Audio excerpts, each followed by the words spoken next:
Video games have come a long way since they first started. We've gone from games like Pong with just a few single coloured shapes on the screen, to more recent games like Witcher 3 with big open worlds, detailed 3D models, voice acting, storytelling and sex. It's with all these big changes that it should be no surprise that some video games are now telling stories that can compete with some of the biggest movies, TV shows and books. I know that video games aren't always thought of for their storytelling prowess, but something video games offer that other mediums don't is the ability to get the player invested in a story by putting them directly into the narrative. This isn't necessarily about giving the player choices that will affect the story, that's only one method.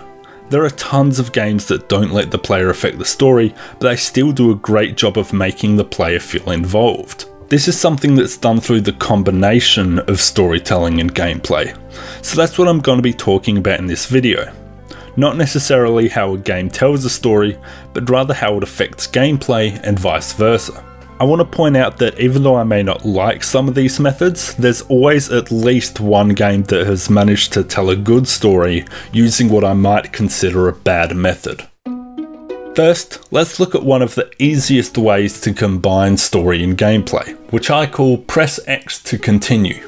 Originally, this part started off as just a rant about visual novels, but I had to remind myself that I'm talking about the combination, not just story or gameplay on its own.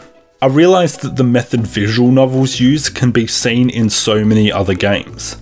Press X to continue is simply when you're given a few lines of text and you're required to press a single button to move on to the next few lines of text. It's great because it lets you set your own pace for the story. If you want to analyse every bit of dialogue, you can take as much time as you want to read it all. But if you want to get back into the game as fast as possible, you can simply mash that continue button and skip everything. It's by no means the best, but it's a tried and true method that can be seen in so many games. Persona, Dark Souls, Skyrim, Pokemon, Zelda, The Witcher. It's so common that you might not have even considered it as its own method. But I think you will once I talk about some of the worst ways to combine story and gameplay. For example, walls of text. This I personally think is the worst way you can tell a story. This is when the gameplay comes to a halt, just so you can show a giant wall of text. It's most common in character RPGs like Baldur's Gate or Pillars of Eternity. They usually show up at the start of the game and sometimes each subsequent chapter, just to get all of the exposition out of the way. I think they're so bad because you really might as well be reading a book at this point. There is no game to this method. I'm just sitting here with my hands in my lap waiting to play. They often don't even have interesting visuals to keep the player invested, so usually the player reads through it all and just forgets most of what they read. Gamers come to games to interact with something, so I feel like if they're not interacting with anything, your game is doing something wrong. Which leads me into the next method, cutscenes. Cutscenes are actually a difficult one to put into a single category, so I've decided to separate them into two different kinds. Seamless and separate. Cutscenes are almost unanimously disliked amongst gamers, but I think seamless cutscenes are starting to turn people around. What makes a cutscene seamless is the way it transitions between gameplay and cinematics. Games like The Last of Us and Uncharted 4 are great examples of this. You'll enter a new room while the camera pans over to something else. It takes control away from the player, yes, but it does it smoothly enough that it doesn't create much of a disjoint. By having these transitions blend well between cutscene and gameplay, it really does make you feel part of the story. On the other hand though, we have separate cutscenes, which I couldn't think of a better name for. Basically, they separate story and gameplay. There's no transition. You enter a new area, it quickly fades to black and you watch a short film. Like I said at the start of this video, even though I think the method itself may not be bad, there are still examples of games that tell a great story using these methods. Metal Gear Solid and Ratchet & Clank are just two examples of this. While the stories themselves are very enjoyable, you don't feel like you're actually a part of the narrative. Instead, you're simply unlocking more story by playing the game. This goes double for any game that has loading screens before or after cutscenes. I'm looking at you, Sonic. Something that a lot of games use to make their cutscenes more engaging is my next method, QuickTime events. If you don't know already, QuickTime events are when a game shows the large button prompt on the screen during a cutscene. If you press the right button in time, you progress. If you don't, you might lose some progression, you might lose some points like currency or a character's affection, or worst case scenario, you die and have to repeat the cutscene. I have a mixed opinion on these because I feel they're usually done really well or really poorly. Heavy Rain I think uses them really well, just look at any of the fight scenes in the game. You can miss multiple QuickTime events and still win the fight, but you won't win as well as if you hadn't missed any.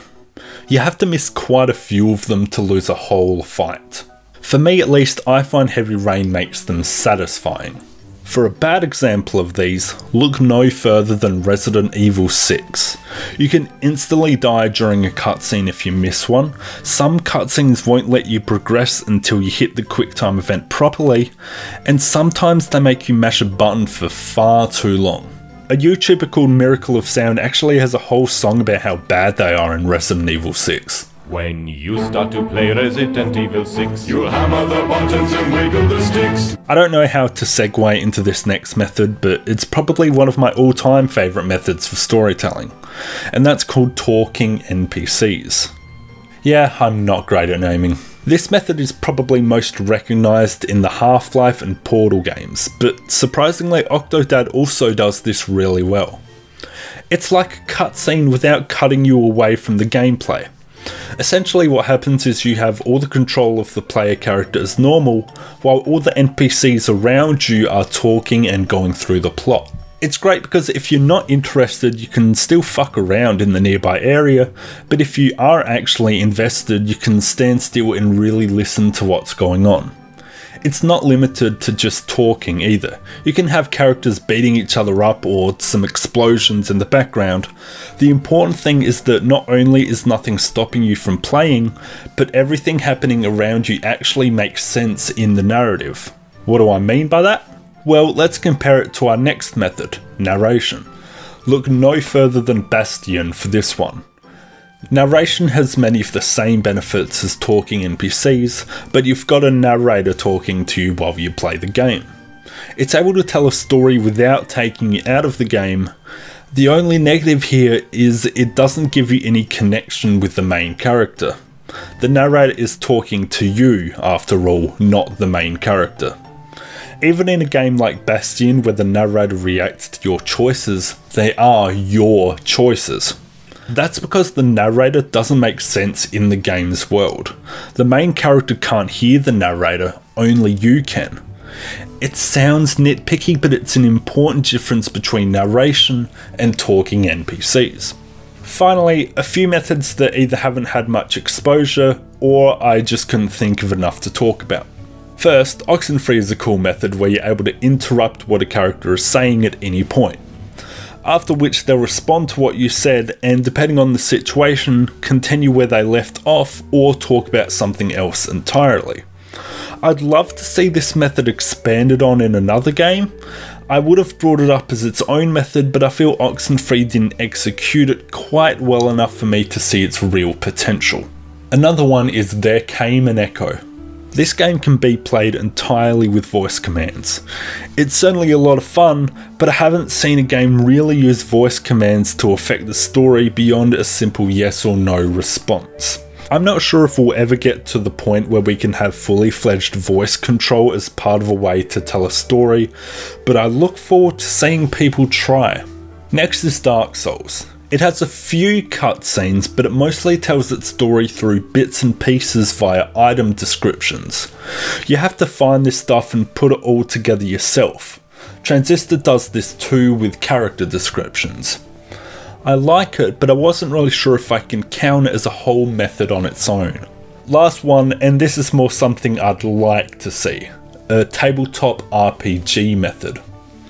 Like Dungeons & Dragons or Pathfinder, you have a Game Master who controls the story and a bunch of players going along with the Game Master's campaign. Tabletop RPGs are a lot of fun, but I don't think I've seen them properly made into a video game. I don't know how it would work exactly, but I'd like to see it. And there we go. Those are all the methods I could think of. While I did say I find some methods better than others, they're certainly not better for all games. The Stanley Parable would be a lot worse if you had an NPC walking around with you all the time chatting. If Skyrim had a narrator talking to you, well, that would just be stupid. If you know any methods I may have missed, please leave a comment.